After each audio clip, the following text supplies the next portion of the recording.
ঠিক আছে, আমি করে ফেলছি, আমি কি করব? ছাত্র জনতার গণ অভ্যুত্থান, এসেছে কাঙ্ক্ষিত বিজয়। তবে এখনো অনেক কাজ বাকি আছে, অনেক চ্যালেঞ্জ। নতুন করে গড়তে হবে দেশের প্রতিটি খাতকে।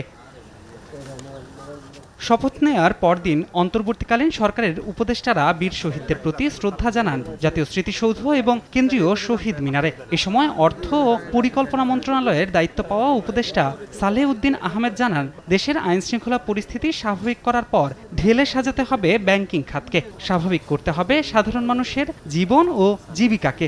এখন প্রায়োরিটি হলো শান্তি শৃঙ্খলা আনা, তারপর ব্যবসা মন্থর হয়ে গেছে, নানা রকম চ্যালেঞ্জ, ব্যাংকিং সেক্টরের চ্যালেঞ্জ, অর্থনীতিতে পুনর্জীবিত করতে হবে, মানুষের জীবিকার যে এটা এফেক্ট পড়েছে এটাকে আপনার তাড়াতাড়ি আমাদের করতে হবে। তরুণদের ত্যাগ বৃথা যেতে দেওয়া যাবে না উল্লেখ করে আইন, বিচার ও সংসদ বিষয়ক মন্ত্রণালয়ের উপদেষ্টা ডক্টর আসিফ নজরুল বলেন, সবাই মিলে দ্রুতই দেশ গঠনে প্রয়োজনীয় পদক্ষেপ নিতে হবে। সবাই দোয়া করবেন, এটা আমাদের একার কাজ না, সারা দেশবাসীর কাজ।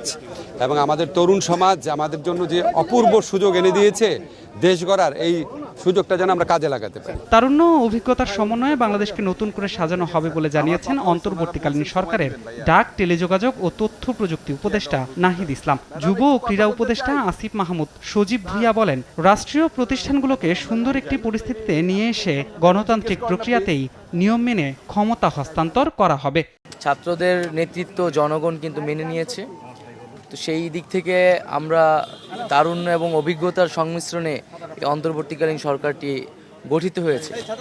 আমরা আশা করব যে আমাদের যারা সিনিয়র সিটিজেন নাগরিক সমাজ, তাদের অভিজ্ঞতা, গ্রহণযোগ্যতা এবং একই সাথে আমাদের যে তারুণ্যের শক্তি, এই উভয় মিলে আমরা বাংলাদেশ রাষ্ট্রটাকে আবার নতুন করে সাজাতে পারব। অনেকগুলো রিফরমেশনের কথা আমরা বলেছি, গণঅভ্যুত্থানের আগেও বলেছি, পরেও বলছি।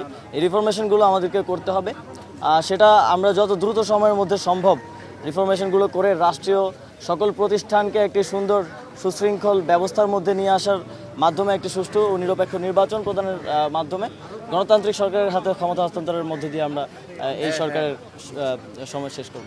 অচিরেই বিশ্ববিদ্যালয়ের হলগুলোতে শৃঙ্খলা ফিরিয়ে আনা হবে বলেও জানান তারা।